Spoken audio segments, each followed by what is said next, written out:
গেল কয়েক বছর ধরে ঢালিউডে ঈদ মানেই শাকিব খানের সিনেমা। বরাবরের মতো এবার কোরবানির ঈদেও দর্শকের কাছে সবচেয়ে আলোচিত সিনেমার তালিকায় কিং খান অভিনীত তুফান। পুরোপুরি অ্যাকশন ধাঁচের এই সিনেমায় শাকিব খান একজন গ্যাংস্টারের চরিত্রে ধরা দিয়েছেন পর্দায়। খোঁজ নিয়ে জানা গেছে সিনেমাটি দেখতে এখনও দর্শক হুমড়ি খেয়ে পড়ছেন হলগুলোতে। তুমুল জনপ্রিয় তুফান এখন পর্যন্ত কত আয় করল এ বিষয় নিয়েও কম আলোচনা হচ্ছে না।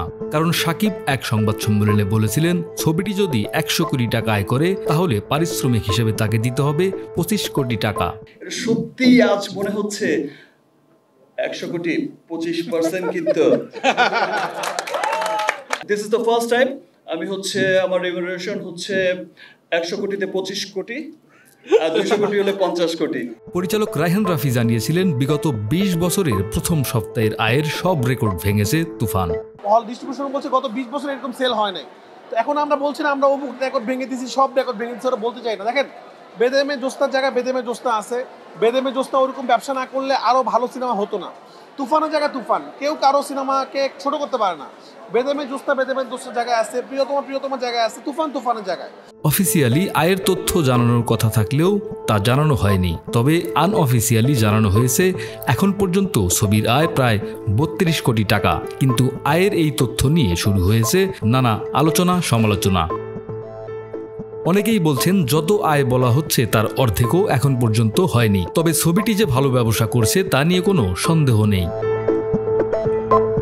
সিনেমা হল সহ সংশ্লিষ্ট বিভিন্ন সূত্রে খোঁজ নিয়ে 4 জুলাই পর্যন্ত যে তথ্য পাওয়া গেছে তাতে তুফান এখনও লাভজনক নয়। কারণ শুরুতে বলা হয়েছিল ছবির বাজেট 10 কোটি টাকা।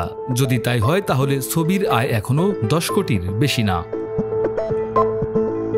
হিসেব অনুযায়ী দেশের বাইরের আয় বাদে বাংলাদেশে এই ছবির মোট আয় 4 জুলাই পর্যন্ত 9,17,85,000 টাকা।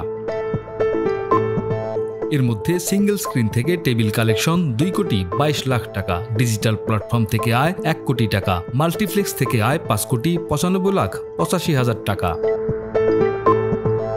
তুফান সিনেমাটি প্রযোজনা করেছে বাংলাদেশের Alpha I Studios Limited. Digital partner Chorki এবং ইন্টারন্যাশনাল ডিস্ট্রিবিউটর হিসেবে আছে ভারতের SVF। ডেস্ক রিপোর্ট, আমাদের সময়।